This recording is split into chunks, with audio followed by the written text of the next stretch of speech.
The grandfather ordered the coffin to be opened, and after they looked inside, all hell broke loose.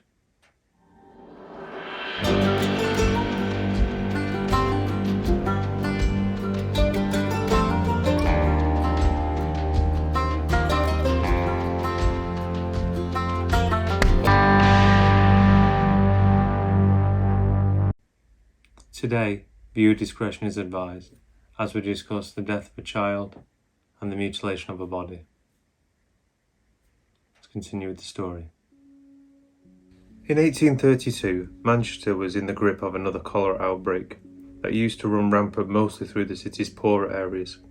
Cholera was a horrendous illness that people got from contaminated water, and the waves of the outbreak claimed so many lives it was dubbed King Cholera.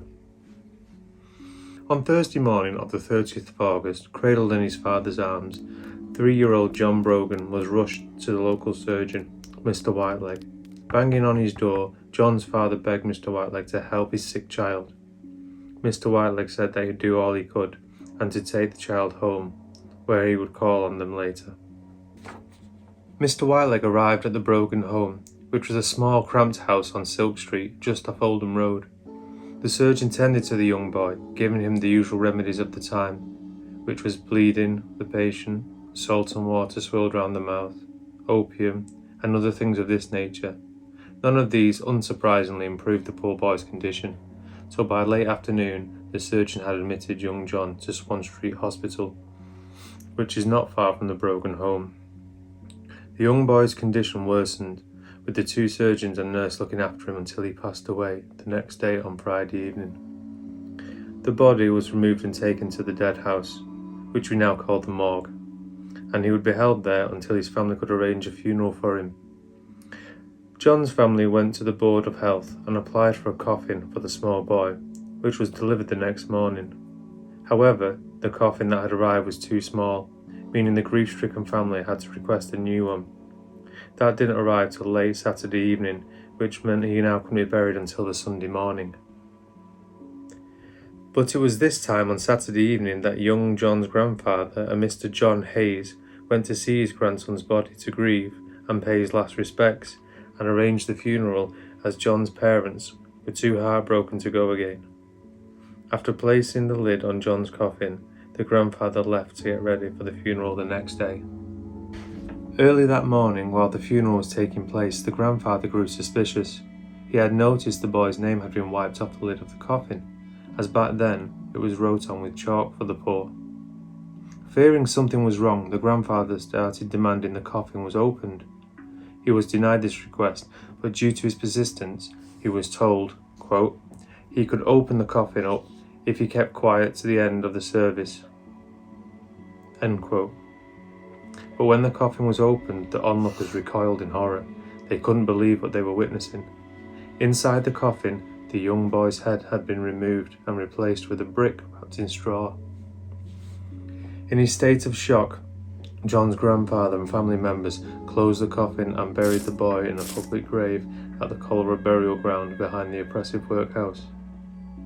As soon as the last shovel of dirt was cast on the grave, the boy's grandfather span on his heels and ran back towards home. He met Father Daniel Hearn on the way, who was a heavy-set, tough Irishman, but also the parish priest of St. Patrick's Catholic Church. He also told his neighbours, and soon an outraged mob had gathered and marched on the cemetery. But they could not gain access, so they waited, and when the gates opened for another funeral, the mob stormed in. Hayes, the boy's grandfather, ran straight for his grandson's grave, clawing at the clay with his bare hands. He only stopped when he reached the lid of the nameless coffin. He reached down into the now open coffin and scooped up the headless body of his grandson. He cradled him in his arms. Screams of onlookers broke the silence. A local newspaper said at the time, quote, the groans and howls of men, the shrieks of women, and the screams of the crying children were quite appalling.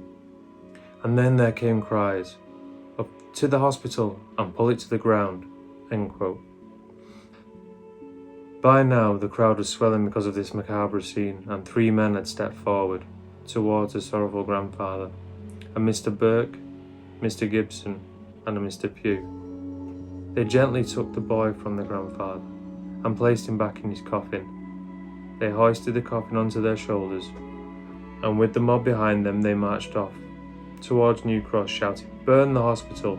They marched up Miller Street, and the news spread like wildfire. As they reached the hospital, the crowd had grown to nearly 4,000 people. As the streets of Angel Meadow were pouring people, rioting for now what was believed to be a murdered child. But it was here at the hospital the mob split into two groups. One stormed the hospital, and the other group, carrying the coffin, marched towards the centre of Manchester. By 6:30 p.m, the crowd at the hospital had forced their way through the heavy gates and began demolishing the building. As they smashed their way inside, doctors and nurses tried to flee. Some nurses climbed into the beds and faked illness so they wouldn't be caught. Others fled over the hospital walls.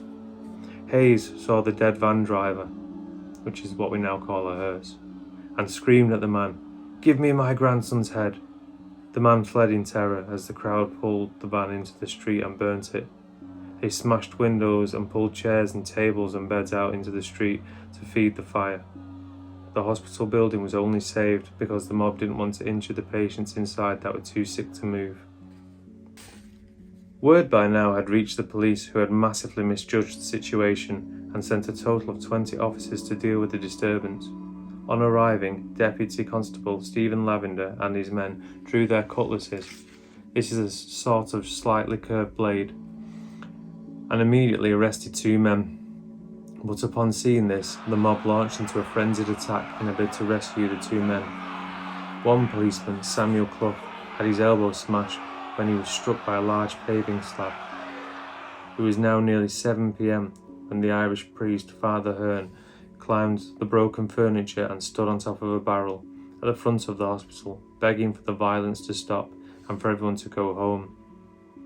With this, almost unbelievably, the mob broke and started vanishing back down their streets and alleyways, back to their homes.